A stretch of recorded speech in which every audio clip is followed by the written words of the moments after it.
Révolution digitale, épisode 35. Hey, this is John Lee Dumas of EO Fire, and you're listening to Révolution Digitale with François Lambert. Each week, François brings you global business leaders sharing the secrets of their success in French. Francophone entrepreneurs, this is for you. Prepare to ignite. Bienvenue sur Révolution Digitale, le podcast des nouveaux entrepreneurs. Get the top tips from leading global entrepreneurs in French. Chaque semaine, nous parlons avec des entrepreneurs qui ont réussi et partageons leur expérience avec vous. Join the entrepreneur revolution now and get ready to succeed. Et laissez-vous inspirer avec votre hôte, François-Paul Lambert.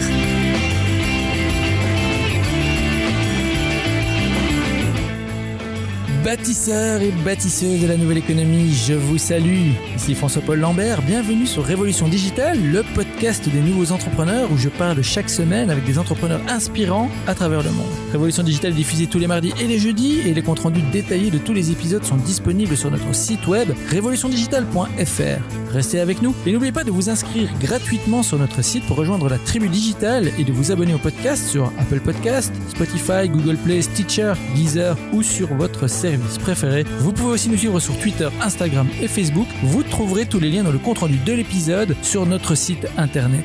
Vous êtes la tribu digitale. Alors sans plus attendre, let's get inspired. Direction New York où nous partons aujourd'hui à la rencontre d'une Belge au talent et à la créativité hors pair. Décidée à être architecte depuis toute petite, elle se forme à Bruxelles puis part exercer son talent à Toronto et à New York. C'est là qu'elle fonde en 2009 son propre cabinet d'architecture, DM Design and Architecture. Amenant sa touche européenne en plein cœur de Manhattan, elle connaît très vite le succès. S'inspirant de ses voyages, elle continue d'exercer sa passion à travers le monde en créant de magnifiques espaces aux États-Unis et en Europe. Tribu Digitale, je suis très content d'accueillir aujourd'hui Delphine Mauroy. Delphine, bonjour. Bonjour.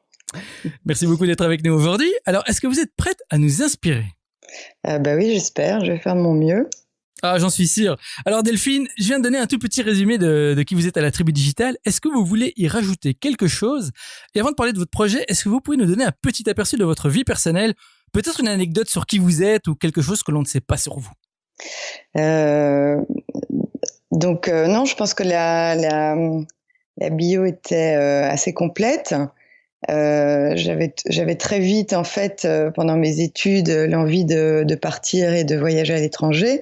J'ai fait un petit Erasmus en Italie qui m'a donné le goût de partir à l'étranger, de rencontrer des gens, d'apprendre des langues et de sortir un petit peu du petit Bruxelles. Et avant Toronto, je suis passée par Montréal. Voilà. Donc j'avais ce côté peut-être un petit peu aventureux qui m'a donné envie de partir et j'avais toujours cette American Dream de New York.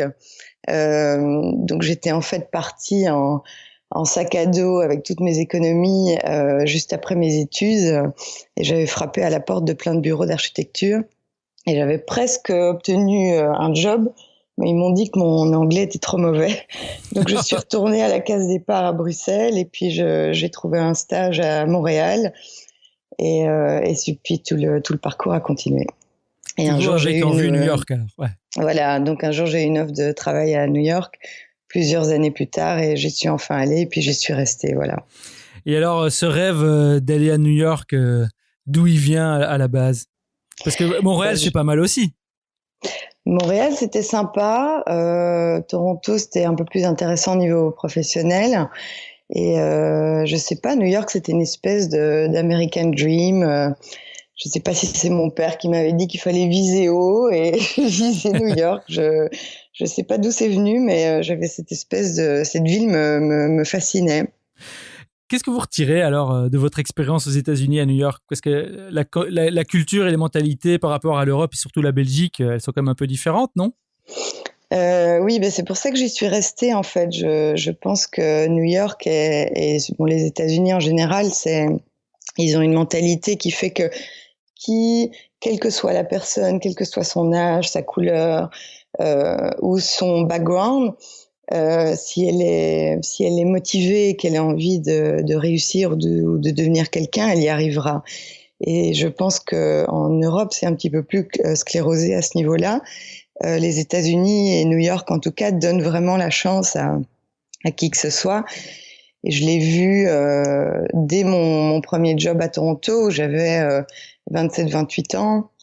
Et l'équipe m'a tout de suite mise sur un gros penthouse à Washington. Ils m'ont mis dans un avion, ils m'ont fait rencontrer le client et j'ai trouvé ça exceptionnel par rapport à la Belgique où j'aurais dû attendre quelques années avant d'arriver à ce niveau. Alors, continuons à parler un peu de votre American Dream et de votre projet du moment, enfin de votre bureau d'architecture qui s'appelle DM Design. Alors, est-ce que vous pouvez nous expliquer un peu ce que vous faites concrètement en tant qu'architecte designer? Comment est-ce que vous générez vos revenus et pourquoi vous avez choisi ce business model particulier? Moi, je travaille principalement sur des projets de bars, de cocktail lounge et de restaurants, mais je fais également des projets résidentiels, des projets de bureaux. Donc en fait un petit peu de tout. Ce qui me plaît dans la diversité de ces projets, c'est que c'est plus intéressant de passer d'un projet à l'autre, de rencontrer des clients complètement différents et d'à chaque fois se redonner un petit challenge par rapport aux nouveaux projets. Je me suis spécialisée dans les bars, tout simplement parce que les premiers projets que j'ai faits, les cocktail lounge, ont très bien marché. Et donc, de bouche à oreille, j'ai eu des demandes de clients pour designer des chaînes, par exemple, de fast-food, des bars, des restaurants, et c'est un petit peu comme ça que ça s'est passé. Est-ce que parmi vos clients, vous avez eu des clients célèbres? Oui, j'ai eu. On a fait l'appartement de Oliver Stone avec. J'ai un partenaire avec qui je travaille sur des projets résidentiels qui s'appelle Antoine Van Doorn, qui est français, et on a fait ensemble l'appartement d'Oliver Stone qui était dans Tribeca, et on a refait tout l'interior design jusqu'au mobilier. Et c'était assez intéressant. Génial. Voilà. La touche belge jusqu'à New York. Moi, j'aime bien ça. Voilà. Après, il y a pas mal de célébrités qui vont dans les bars. Il y avait notamment Edward Norton qui adore le Rinslow Room. Donc, ça fait toujours plaisir d'avoir des petits commentaires de célébrités. Il y a également Julianne Moore qui a fait un photoshoot à Dear Irving. Voilà. Donc, il y a quand même... il y a quand même un intérêt dans les décors de la part de célébrités pour des photoshoots, des fashion shows, des interviews qui se font dans les décors qu'on design, donc ça fait toujours plaisir. Alors, est-ce que vous avez des ambitions de vous étendre, peut-être au-delà de New York? On parlait des célébrités, peut-être en Californie? Oui, j'avais rencontré à Orlando un joueur de basket professionnel qui était intéressé par faire sa maison. Là, je vais normalement faire un restaurant pour des Belges à Los Angeles. Et j'ai aussi régulièrement des demandes en Europe, à Bruxelles et à Paris. Mais c'est principalement à Manhattan. Disons que faire les projets à distance, ça demande une ouverture d'esprit de la part du client, de pouvoir gérer tout à distance. Mais le client ne comprend pas toujours en fait que quand on est sur place, qu'on a pris les mesures et les photos de l'endroit, on peut tout gérer du bureau. Donc ça demande une ouverture d'esprit du client, voilà. Et après, on prend un avion pour aller voir l'endroit, pour suivre le chantier. Mais à l'heure d'aujourd'hui, c'est comme prendre un métro, donc c'est pas si compliqué. Ouais. Alors justement, et en parlant de clients, en parlant du business lui-même que vous avez lancé, quand même, on va dire à votre propre compte.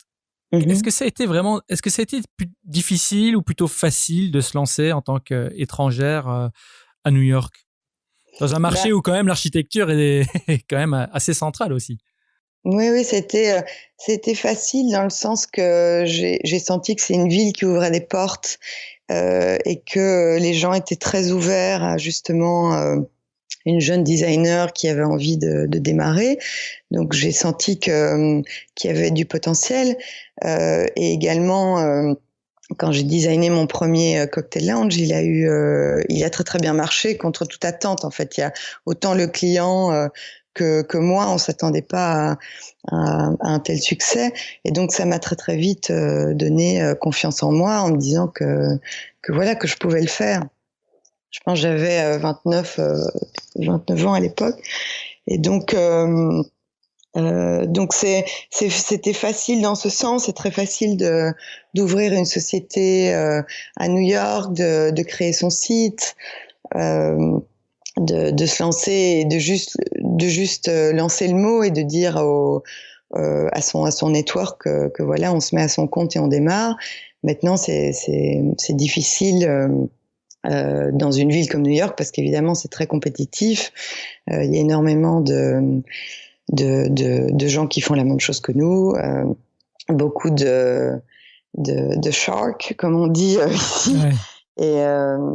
Et donc voilà, il faut constamment se battre et se défendre contre ces hommes d'affaires, contre la compétition, contre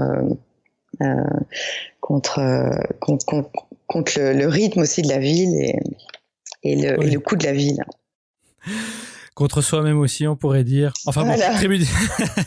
Tribu Digital, gardons ça donc à l'esprit, car nous allons maintenant explorer le parcours entrepreneurial de Delphine, son aventure en tant qu'entrepreneur à New York, le voyage qui l'a amené là où elle est aujourd'hui. Alors Delphine, commençons par cette question que nous appelons l'appel à l'aventure. Alors, quand est-ce que vous avez su au fond de vous que vous vouliez vous lancer à votre propre compte? Bon, on sait que vous êtes dans un métier, l'architecture, c'est des métiers où souvent on peut être à son propre compte, mais on peut aussi travailler dans des cabinets. Mais vous, dans votre propre cas, vous êtes parti à New York, vous vous êtes lancé en solo. Quand est-ce que vous avez eu ça au fond de vous? Je pense que j'ai toujours eu une mentalité d'entrepreneur dans le fond de moi. Mon père est entrepreneur, il était opticien pendant 30 ans, il avait sa petite boutique. Donc je pense que moi j'avais ce modèle en tête de me mettre à mon compte. Maintenant, je savais jamais quand est-ce que j'allais me mettre à mon compte et je savais pas du tout que ça allait être aussitôt. Donc moi, mon idée, c'était d'obtenir le maximum d'expérience dans des bureaux. Donc j'ai commencé à Bruxelles dans un tout petit bureau, on était 2, et puis à Montréal j'ai travaillé dans un bureau d'architecture on était 5-6 personnes, et puis on est passé à 10, et à Toronto le bureau était de 80 personnes, et à New York j'ai travaillé 3 ans chez Rockwell où on était 250. Ouais. Donc mon idée c'était d'avoir le plus possible d'expérience dans des bureaux différents et de voir comment tous les modèles fonctionnaient. Et ce qui s'est passé, c'est qu'en 2008, je travaillais moi sur l'hôtel Andaz downtown à Manhattan avec le bureau pour lequel je travaillais, donc Rockwell. Et en même temps, j'avais fait un petit peu de freelance et j'étais en train de designer le bar, le Winslow Room sur la 17e. Et en 2008, il y a eu la crise économique et je me suis fait mettre dehors en fait. Donc ils ont dû me renvoyer, bon pas parce que je travaillais mal, mais tout simplement parce qu'il y avait plus de travail. Ouais. Et je me suis retrouvée en 5 minutes dans la rue. Donc c'était vraiment à l'américaine où ils vous annoncent qu'en 2 minutes vous êtes dehors, que vous pouvez remplir vos caisses et vider votre bureau. Et je me suis retrouvée un petit peu sans rien à me demander ce que j'allais faire. Et donc j'ai tout de suite parce que les finances ne suivaient pas, je pense qu'ils m'avaient donné 2 semaines de salaire. Je devais renouveler mon visa aussi qui était lié à la boîte. Donc j'ai été obligée de me reprendre en main très très vite et j'ai commencé à passer des interviews, à chercher un boulot. Et en même temps, je me disais j'ai absolument plus envie de retourner derrière un ordinateur chez quelqu'un d'autre, quoi. Et donc j'ai eu l'idée de recréer un site, de me mettre à mon compte. Donc j'ai tout de suite créé une société et j'ai eu de la chance.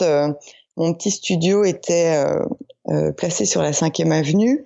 Donc j'ai utilisé cette adresse en espérant qu'aucun client viendrait frapper à ma porte un jour en adresse de bureau. Et je me suis lancée chez moi avec mon petit laptop, une imprimante, et j'ai lancé le mot en disant que je me mettais à mon compte, quoi. Donc c'est comme ça que tout a démarré. Wow, vous avez bien rebondi et maintenant voilà l'affaire, les affaires tournent et alors justement allons un peu plus loin dans votre parcours. Voilà, vous avez eu ce moment, ce lancement qui est parti finalement d'une mise à pied et vous avez lancé, vous avez eu des clients, vous avez eu on en a parlé avant, des belles réussites. Et ce chemin de la réussite, il est semé d'embûches. Alors maintenant, Delphine, est-ce que vous pouvez peut-être nous emmener dans un moment où tout allait bien peut-être et puis rien n'allait plus. On va vous dire que c'est votre pire moment en tant qu'entrepreneur. Est-ce que vous pouvez nous emmener dans un de ces moments et nous le raconter? J'ai pas eu tellement de moments comme ça parce que j'ai commencé assez petit en fait, sans trop prendre de risques. J'ai vraiment évolué step by step où j'ai commencé dans mon appartement avec un petit laptop. J'ai pas été comme, vous voyez, ces grandes entreprises ou ces startups qui investissent des millions, qui lèvent des fonds, qui achètent, je sais pas moi, 25 ordinateurs d'un coup. Donc j'ai vraiment voulu éviter ces stress. Quand je suis passée dans un bureau, c'était un tout petit loyer. Donc je pense que j'ai effectivement eu un petit coup d'adrénaline. Le jour où j'ai signé 4 gros projets, c'était 2 rooftops, un restaurant et un lounge, où j'ai eu un petit peu la panique à bord, où je me suis dit comment est-ce que je vais gérer tous ces projets. Mais en fait, finalement, si on prend un petit peu de recul, et c'est ce que j'ai fait, tous ces projets n'arrivent pas en même temps. Toutes les phases des projets arrivent à des moments différents. Et en fait, il faut essayer de se recadrer, en fait, de respirer un bon coup et de se rendre compte que tout va bien se passer, quoi. Donc voilà, donc j'essaye de me ménager et de pas perdre les pédales. Je me souviens également que j'ai dû rentrer 5 semaines en Europe pour des raisons personnelles et que là j'avais eu beaucoup de coups de fil pour des projets potentiels que j'ai perdus. Parce que j'étais pas sur place et que 5 semaines à New York c'est beaucoup. Et effectivement, j'étais un peu en panique à ce moment-là. Et quand je suis rentrée, il y a d'autres projets qui sont arrivés. Ouais. Donc voilà, il faut juste être philosophe par rapport à tout ça et pas stresser et se dire que tout va avancer comme il faut, quoi. Vous avez l'air très relax, en tout cas. C'est peut-être le mot-clé à retenir. Il n'y a pas le choix. mais alors, à l'inverse, peut-être dans votre business, est-ce que vous avez peut-être eu un moment, on appelle ça un moment d'illumination, peut-être, tiens, tout d'un coup, une idée géniale et qui a fait améliorer peut-être vos processus, vos systèmes ou permis d'acquérir plus de clients ou qui a facilité votre vie. Est-ce qu'il y a eu un moment, un haha moment comme ça, peut-être que vous pouvez nous raconter? Oui, je pense que l'illumination, je pense que c'est quand il y a commencé à avoir de la presse en fait sur le premier cocktail lounge, ce qui m'a donné énormément de confiance en moi et qui m'a fait réaliser que en fait il faut persévérer. Dans le sens qu'il faut vendre ses idées aux clients le plus possible et y croire. Et je dis ça parce que quand j'ai travaillé sur ce projet, il y a beaucoup d'idées. Je voulais en fait trouver un endroit qui sorte du lot avec des idées qui n'avaient pas encore été faites à New York, parce que je pense que c'est la clé de projet pour un designer, c'est de vraiment réaliser des choses dont les gens vont parler, en fait, spécialement maintenant avec les social media. Faire du buzz. Et donc, voilà, faire du buzz. Et notamment pour ce lounge, ils voulaient quelque chose... ils m'ont dit, écoute, on voudrait faire un petit bar pour nous, quelque chose de personnel, où on va pouvoir se réunir et regarder des matchs de foot ensemble, enfin quelque chose un petit peu relax, cosy. Et en fait, je suis venue avec l'idée de designer un salon, donc de faire quelque chose de très résidentiel. Et le bar, en fait, c'est une cuisine à l'arrière. Et comme je voulais donner une ambiance des années 1900, on a créé un panneau à sonnettes comme à l'époque où il y avait des sonnettes dans la cuisine qui étaient liées à à des sonnettes à chaque table en fait. Donc quand les clients veulent commander un cocktail, ils peuvent donc ils ont qu'à appuyer sur la petite sonnette et il y a une petite lampe qui s'allume dans la cuisine. Et donc le bartender voit à quelle table il doit aller. Et le client ne voulait pas, il refusait, il disait mais attends c'est quoi ton idée? Il est hors de question qu'on fasse ça. Et j'ai vraiment dû insister pendant des semaines pour pousser. Et finalement ils m'ont remercié à la fin parce qu'ils m'ont dit c'est extrêmement pratique. Et depuis lors, on a ouvert 4 bars avec eux et c'est devenu leur signature. Wow. Donc l'illumination, en fait, c'était que il faut vraiment pousser. Et j'en arrive maintenant à certaines réunions de chantier à m'énerver. Et quand les gens veulent éliminer mes idées, j'en ai jusqu'à avoir des crampes au ventre. Et ils le voient à ma tête et je leur dis mais vous pouvez pas faire ça parce que c'est ça qui va marcher, je le sais, j'ai cette intuition que c'est ça qui va créer un buzz. Et donc voilà, je pense que il faut continuer avec ses convictions en fait. Et Tribu Digital, retenez bien ça. Hein, c'est oui, c'est vrai. Il faut garder son intuition et parfois il faut mettre en avant et défendre son idée. Et c'est parfois cette petite idée qui fait toute la différence. Et je me posais justement dans ce concept 1900. Est-ce que ça s'est passé en même temps que la diffusion de Downton Abbey? Ça a peut-être contribué à l'engouement. Le deuxième bar, en fait, c'est dit à Irving, près de Union Square. J'avais cette idée depuis longtemps et j'attendais en fait qu'un client arrive avec un concept de bar. Et je leur ai suggéré de faire une remontée dans le temps. Donc j'ai divisé l'espace en 4 périodes de temps et j'étais très inspirée par toutes les séries, notamment Mad Men, Downton Abbey, Gatsby qui est sorti et je suis assez inspirée en fait par toutes ces séries à tel point que quand j'en regarde une, je fais des photos de la télé pour m'inspirer des décors. Et donc on a divisé l'espace. Donc la première pièce, ce sont les années 50, donc ambiance Mad Men, avec les fauteuils en cuir et des lampes. On a même fait du papier peint avec des petites Marilyn Monroe qu'on a dessinées nous-mêmes. Wow. Puis la deuxième pièce, on arrive dans Gatsby et les années 20. Et puis la troisième pièce, c'est Downton Abbey, époque Titanic, 1880, etc. Et la dernière pièce, là, on s'est complètement lâché avec Marie-Antoinette le mobilier doré, les moulures partout. Enfin voilà.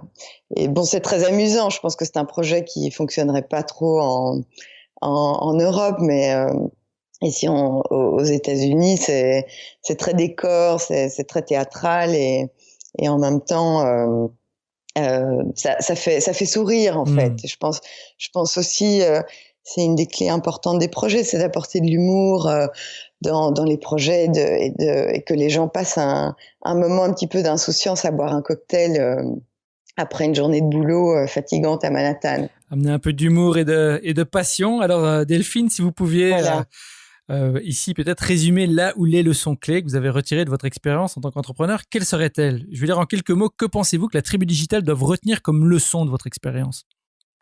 Oui, donc je pense ce qu'il faut peut-être retenir de l'expérience, c'est effectivement de bien s'entourer, de continuer à networker régulièrement et de garder un contact avec tout le monde, de bien s'entourer dans le sens qu'il faut penser à déléguer, à trouver les bonnes personnes. Je pense que c'est la clé du succès d'un business, c'est de trouver les bonnes personnes, autant au niveau des employés que de la personne qui va s'occuper des social media, du comptable, du bon avocat, du conjoint, de toute cette équipe en fait qui finalement va vous donner les bons conseils, parce que tout seul c'est presque impossible.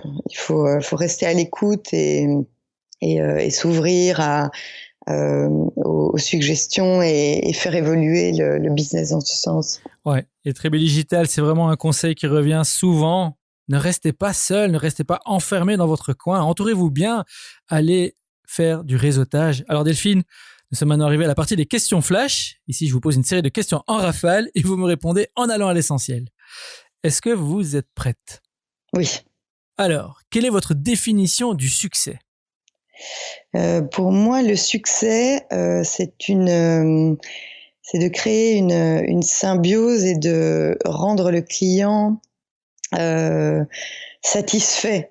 En fait, c'est de rentrer dans un endroit, d'écouter le client, d'essayer d'absorber toutes ces informations, de passer cette période de doute et d'angoisse où on se demande ce qu'on va créer pour lui, et d'après réaliser un projet qui va être un succès pour nous, mais également pour la personne. Parce qu'il faut pas oublier que réussir, c'est pas réussir seulement pour soi-même, mais que le projet soit successful, donc que le client soit content, qu'il rapporte de l'argent, qu'il y ait un rapport sur investissement intéressant et qu'on en parle à la presse.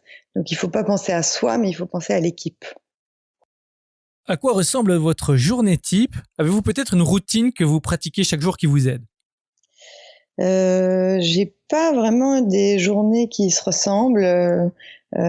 J'essaye d'être au bureau au moins 50% du temps pour pouvoir déléguer et être sûr que tout le monde soit sur le bon rail. Et j'essaye les 50 autres % du temps de faire du networking, d'être sur chantier et de suivre l'évolution des projets. Si vous deviez recommander un livre pratique, quel serait-il et pourquoi ? J'ai beaucoup réfléchi à cette question. Un livre qui m'a souvent fait rire, c'est 4 Hours Per Week de Timothy Ferriss, auquel je pense régulièrement parce que lui a réussi à convaincre dans son livre qu'il est possible de travailler 4 heures par semaine et de gagner sa vie, et je n'y suis jamais arrivée. Donc je pense que je suis pas sûre que ce modèle fonctionne. Il y a des conseils intéressants dans son livre, notamment de checker ses emails 2 fois par jour. Enfin, il y a des petits tips qui sont intéressants. Maintenant, je suis pas sûre qu'on peut arriver à ce modèle. Et en plus, je pense que le travail fait aussi partie du plaisir, et que peut-être qu'on n'a pas spécialement envie de travailler 4 heures par semaine, que ça fait aussi partie de notre quotidien. Est-ce qu'il y a peut-être alors un autre livre qui vous a marqué d'une manière ou d'une autre, qui vous a inspiré peut-être ? Moi, je lis des livres qui... C'est plutôt des histoires romantiques qui m'évadent un petit peu de ma vie professionnelle, donc je lis des livres complètement opposés. Ouais, c'est très bien. Alors, quels outils ou applis productivité ou autres, technologiques ou pas, utilisez-vous régulièrement ? Donc moi, je suis tout le temps sur mon iPhone, c'est un petit peu mon outil, et là-dessus, j'ai downloadé des apps comme tout le monde. Donc je suis entre Uber, Get et Via à chaque fois que je dois me déplacer. J'utilise pour les conversations Messenger, WhatsApp et Line aussi, qui est une sorte de messenger avec l'Asie. C'est tout en fait. C'est très bien, c'est déjà pas mal. Hein. Voilà. Allez, Qu'est-ce qui vous inspire ou vous passionne en ce moment ? Quels sont les domaines qui vous paraissent prometteurs ? Moi je pense que ce qui m'inspire le plus sont les voyages, notamment en Europe. Je reste convaincue que l'histoire et l'architecture européenne, c'est ce qui m'inspire le plus. Donc j'adore retourner là-bas, voir les vieux endroits. Je prends beaucoup de photos. J'adore rencontrer des gens.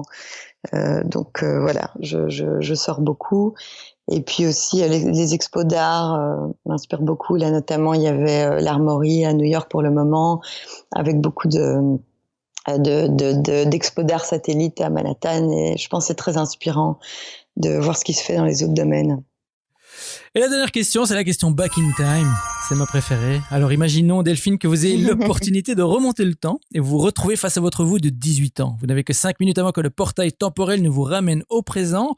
Avec l'expérience que vous avez maintenant, que vous direz-vous? D'un point de vue pratique, que feriez-vous différemment? Quel plan ou conseil précis vous donnerez-vous pour réussir plus efficacement et qui n'implique pas d'acheter des billets de loto, des paris sportifs ou d'investir en bourse?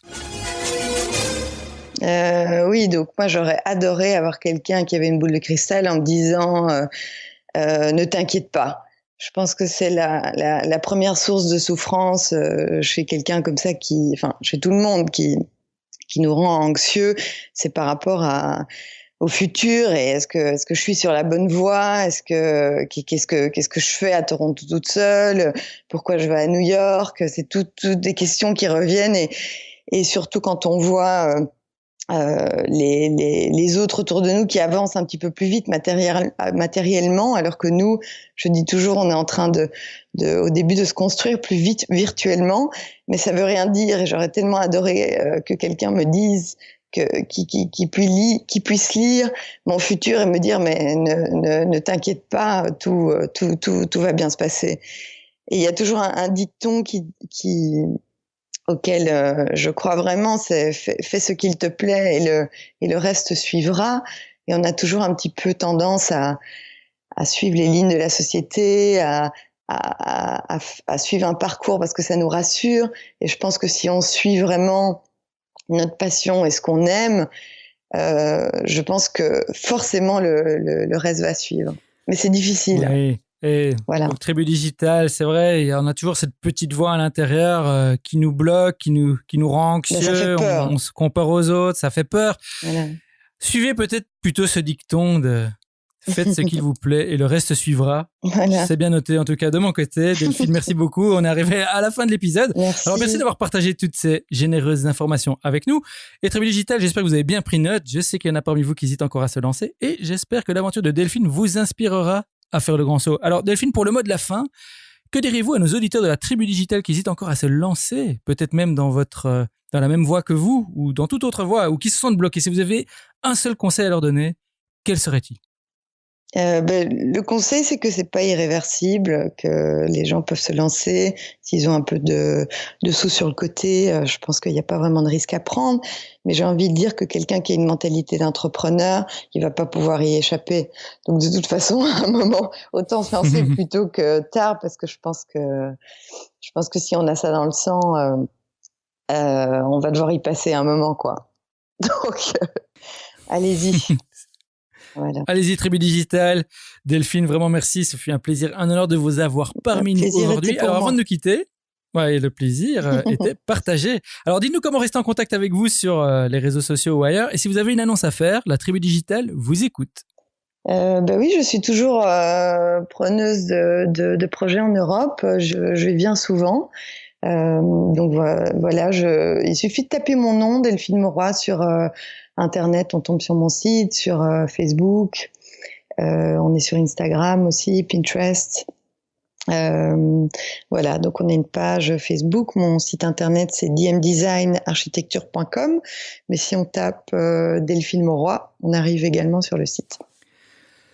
Tribu Digital, vous venez d'entendre Delphine Mauroy partager avec vous son expérience et ses conseils. C'est à vous de jouer maintenant. Rejoignez-nous sur revolutiondigital.fr et tapez Delphine dans la barre de recherche. Vous aurez accès à sa page dédiée avec toutes les informations et les références dont nous avons parlé aujourd'hui.